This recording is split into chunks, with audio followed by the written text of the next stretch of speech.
Assalamualaikum warahmatullahi wabarakatuh. Teman-teman sekalian, kali ini kita akan membahas Fatwa MUI nomor 2 tahun 2001 tentang kehalalan vaksin COVID-19 atau vaksin Sinovac ya, yang diproduksi oleh perusahaan Sinovac. Ada 3 hal yang menurut saya menarik di dalam fatwa ini yang perlu kita cermati, yang menjadi catatan kita. Yang pertama terkait dengan aspek toyib yang disebutkan menjadi satu paket di dalam fatwa ini. Ya, bahwa makanan atau obat-obatan yang kita konsumsi selain halal juga dipastikan toyib. Dan dijelaskan beberapa hal terkait dengan toyib ini, termasuk terkait dengan kewenangan-kewenangannya. Siapa yang berhak menentukan bahwa makanan ini baik atau toyib, disebutkan di dalam fatwa ini. Kemudian yang kedua nanti yang akan kita bahas adalah terkait dengan aspek kebersihan atau aspek najis tidaknya makanan yang kita konsumsi. Dan di sini disebutkan detail bagaimana proses pembuatan vaksin ini, apakah bisa dikatakan suci dari najis, karena najis ini juga menjadi satu paket dengan produk makanan atau obat-obatan itu bisa disebut halal atau tidak. Nah, kemudian yang terakhir, yang juga menarik menurut saya, patut kita cermati adalah terkait dengan begitu rincinya proses pembuatan vaksin ini yang disebutkan di dalam fatwa ini. Yang saya kira akan memberikan edukasi atau pengetahuan terhadap masyarakat muslim terkait dengan berbagai produk yang dikonsumsi, terutama juga dalam hal ini adalah terkait dengan obat. Baik, nanti kita akan lihat 3 hal tersebut di dalam struktur fatwanya. Sekaligus kita perlu mengetahui bagaimana sih struktur fatwa itu. Apa saja yang disebutkan di dalam fatwa MUI terkait dengan produk-produk halal terkait dengan obat-obatannya. Yang pertama, vaksin COVID-19 ini pada aspek konsiderannya, fatwa vaksin maksudnya, pada aspek konsiderannya disebutkan bahwa menimbang bahwa wabah COVID-19 ini masih menjadi ancaman kesehatan, sehingga diperlukan ikhtiar untuk mencegah terjadinya penularan wabah. Kemudian yang kedua, bahwa yang menjadi pertimbangan fatwa MUI adalah terkait dengan kehalalan ini adalah bahwa obat dan vaksin yang akan dikonsumsi oleh umat Islam wajib diperhatikan dan diyakini kesucian dan kehalalannya. Kemudian yang kedua, fatwa MUI ini ya sebagaimana fatwa pada umumnya, fatwa itu dikeluarkan ketika diminta, dan ini dimohonkan sertifikasi halal oleh PT Bio Farma terhadap vaksin COVID-19 yang diproduksi oleh Sinovac Life Science Cina sana ya. Artinya ini joinan antara Sinovac dan Bio Farma. Entah joinannya dalam bentuk apa, kita tidak membahas itu. Kemudian fatwa ini juga disebutkan menjadi pedoman pemerintah dan umat Islam serta pihak-pihak lain yang memerlukannya. Jadi ada ketentuan terkait dengan fatwa itu ya, mengikat pihak-pihak yang meminta fatwa itu. Nah, tapi dalam konteks ini fatwa ini diperlukan oleh pemerintah terkait dengan kebijakan vaksinasi terhadap COVID-19 yang masih menjadi pandemi dan membahayakan masyarakat umum. Dan nanti ketika menjadi ketetapan pemerintah, fatwa ini tentunya tidak sekedar mengikat bagi yang meyakininya atau yang memerlukannya, tapi juga menjadi regulasi atau ketetapan pemerintah atau pemimpin yang perlu ditaati ya. Kemudian beberapa dalil di sini disebutkan dalil-dalil terkait dengan ketentuan umum soal halal haram terkait dengan makanan dan obat-obatan. Disebutkan, jadi ada beberapa pokok di dalam Ini misalnya di dalam surat Al-Maidah ayat 3 yang menyebutkan beberapa makanan yang diharamkan itu, yang dihalalkan itu asalkan tidak memuat bangkai atau binatang yang mestinya disembelih tapi tidak disembelih secara benar, kemudian darah dan daging babi. Daging babi ini yang paling kredit di dalam perumusan fatwa halal karena banyak sekali produk yang dikembangkan dari babi dalam berbagai macam bentuknya. Nanti akan kita lihat juga di dalam produk yang kita bahas ini. Kemudian ada beberapa binatang yang diproses secara tidak halal, yang meninggal yang mati secara tidak halal, dicekik, dipukul, jatuh, ditanduk dan seterusnya. Nah, kemudian juga ditegaskan di dalam ayat lain dalam surat Al-An'am ayat 145, "Famaniturra ghairu baghi wala 'atin fa inna rabbaka ghafurur rahim." Barang siapa yang dalam keadaan terpaksa dan ia tidak menginginkannya dan tidak melampaui batas, maka sesungguhnya Tuhanmu Maha Pengampun dan Maha Penyayang. Artinya sebenarnya entah ditemukan zat yang haram atau tidak, yang najis atau tidak di dalam fatwa ini, sebenarnya masih ditolerir dengan ayat ini karena alasan kondisi darurat ya. Akan tetapi di dalam fatwa ini tetap dirinci secara detail bahan-bahan penyusun vaksin ini, kemudian juga proses pembuatannya. Ini kemudian disebutkan juga hadis Nabi tentang kewajiban kita untuk berobat dari segala macam penyakit dan juga obat yang dikonsumsi juga harus halal dan seterusnya. Kemudian ketentuan tentang najis dan lain sebagainya, kemudian kaidah fikih terkait dengan kewajiban kita untuk menghindari madorot atau sesuatu yang membahayakan manusia dan seterusnya. Kemudian disebutkan fatwa-fatwa ulama. Jadi urutan dalil yang disebutkan di dalam fatwa itu biasanya dari Al-Quran, kemudian hadis, kemudian kaidah fikih, kemudian fatwa-fatwa ulama terkait dengan sesuatu yang akan kita bahas ini, sesuatu yang dibahas di dalam fatwa itu. Ya. Kemudian juga disebutkan fatwa MUI nomor 4 tahun 2016 tentang imunisasi, kemudian fatwa nomor 1 tahun 2010 tentang penggunaan mikroba dan produk mikrobial dalam produk pangan, kemudian fatwa MUI nomor 45 tahun 2018 tentang penggunaan plasma darah untuk bahan obat. Ini 3 fatwa ini menjadi poin pokok di dalam perumusan fatwa ini, karena nanti vaksin ini terkait dengan imunisasi, kemudian terkait dengan penggunaan mikroba di dalam vaksin yang digunakan, kemudian terkait dengan plasma darah, dan seterusnya ya. Berikutnya juga fatwa MUI ini juga sudah menyebutkan hasil audit tim auditor LP POM MUI bersama Komisi Fatwa MUI yang sudah pergi ke perusahaan Sinovac Life Science ya di Cina sana dan juga ke Bio Farma, artinya sudah melakukan penelusuran langsung ke pabriknya ya. Kemudian disebutkan beberapa poin yang menjadi titik kritis ya. Titik kritis itu maksudnya adalah sesuatu yang sangat diperhatikan di dalam meneliti produk halal atau tidak. Maksudnya yang mungkin memuat hal-hal yang haram itu disebut titik kritis.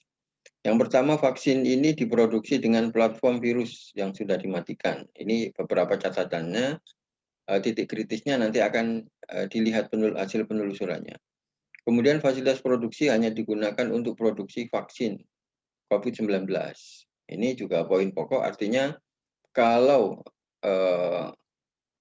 pabriknya ini halal atau bahan yang digunakan prosesnya halal, akan tetapi tidak digunakan untuk satu produk dan digunakan untuk produk lain yang mungkin memuat yang tidak halal atau najis, maka ini juga menjadi pertimbangan. Dan terkait dengan produksi vaksin ini disebutkan bahwa hanya digunakan untuk produksi vaksin COVID-19 ini ya.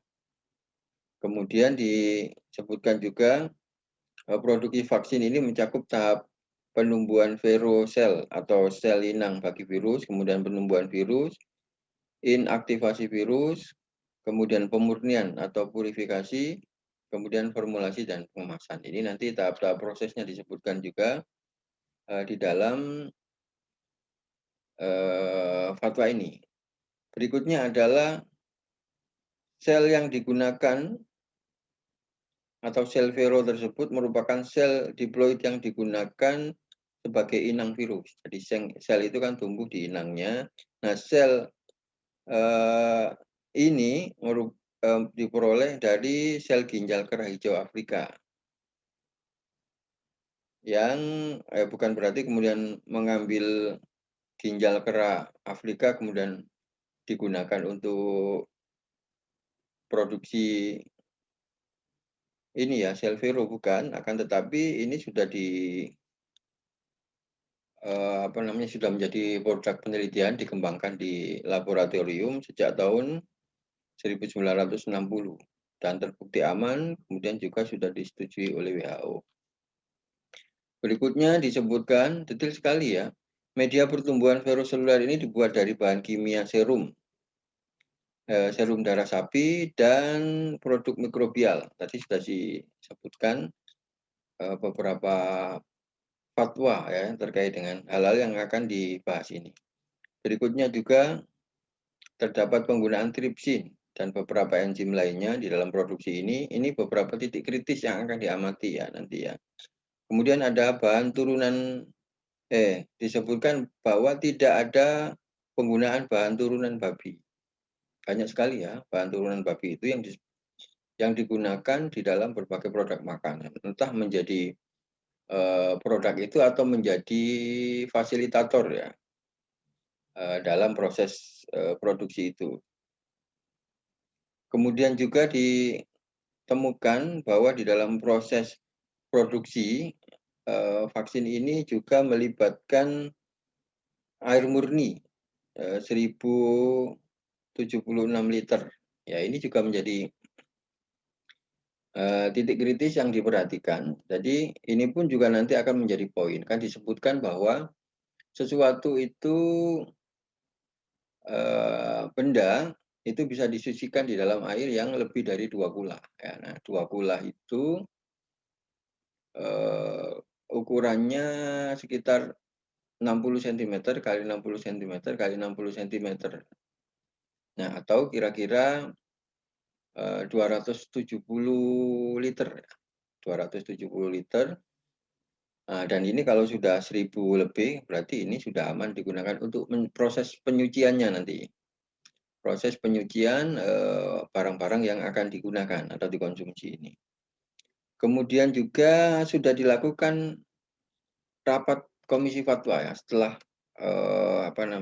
disampaikan beberapa hasil investigasi lah begitulah di pabriknya ini kemudian dilakukan sidang fatwa. Ada beberapa poin di sini.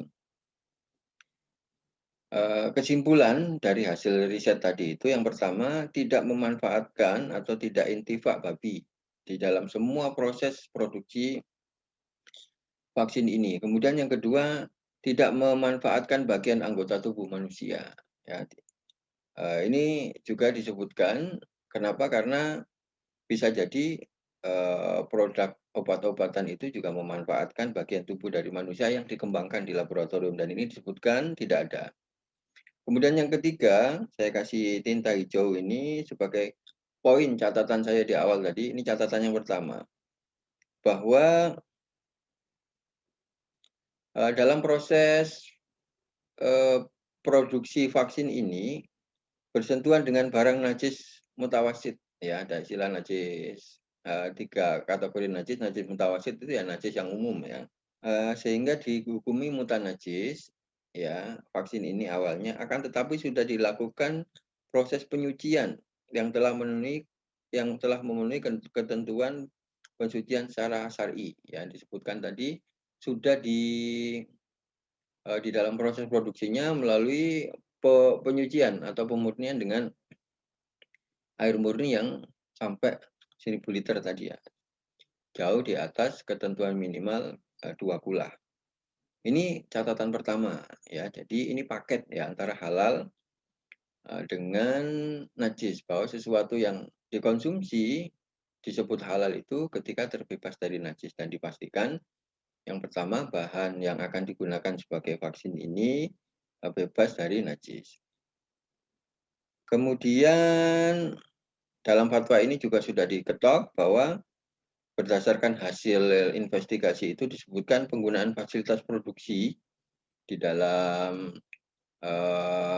semua proses produksi vaksin Sinovac ini hanya digunakan untuk produk ini, tidak digunakan untuk produk yang lain. Artinya tidak dibuka, nggak ada peluang ini akan tercampur dengan produk lain yang mungkin ada najisnya. Jadi proses penyucian dianggap sudah aman. Berikutnya, poin ketujuh, keputusan Badan Pengawas Obat dan Makanan atau BPOM,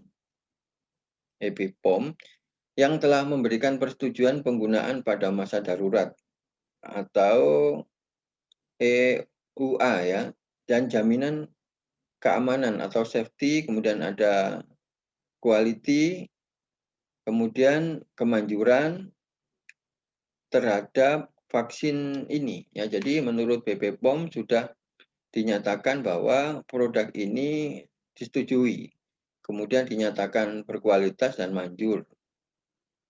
Ini juga menjadi poin di dalam fatwa ini. Nah, ini menjadi catatan kedua saya.